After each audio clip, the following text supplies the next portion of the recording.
Today we headed over to Valletta on the foot ferry to have a walk around the outside of the city walls.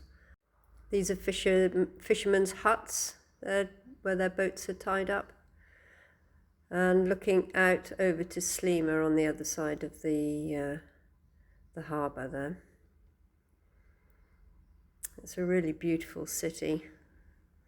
And so we're going to start walking around the outside because I've never done this before, so to see what we can see. And yeah, this is the entrance to the Grand Harbour, one of the deepest natural harbours in the world.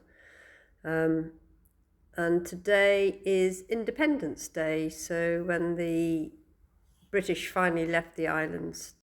We're standing on the city walls of Valletta looking out towards the three cities.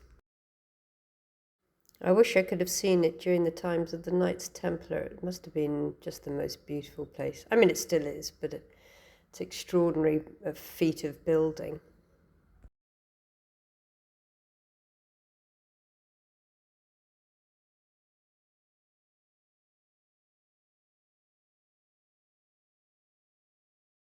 We're just going to walk along the rather precarious path along these cliffs, along the rocks. The regatta was about to start, so we hung around just watching the yachts all gathering for the Independence Day event.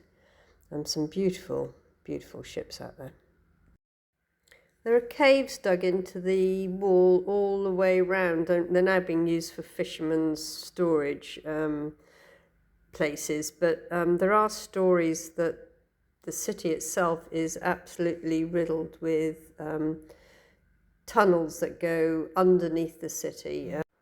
Mysterious tales of creatures that live down inside these tunnels. Even possible sacrifices of people, especially associated with the Hypogeum, actually.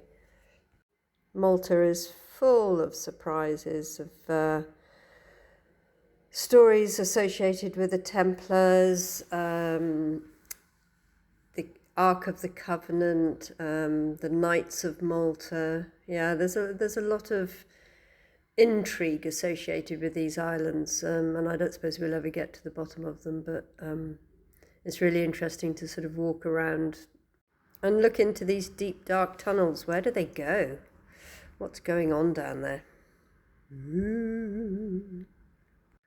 Some of them are big enough and deep enough for you to get in and have a look, but I didn't want to get stuck or devoured by some aliens.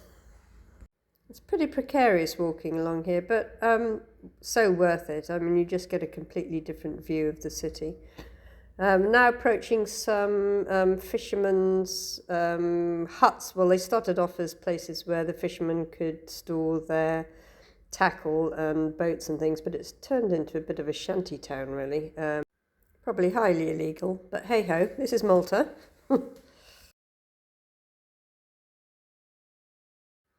The most interesting part about Valletta is the wonderful sort of cobbled streets, the tiny, narrow streets that make up the city. It's just such an interesting place architecturally. I'm now heading back down the hill towards the foot ferry.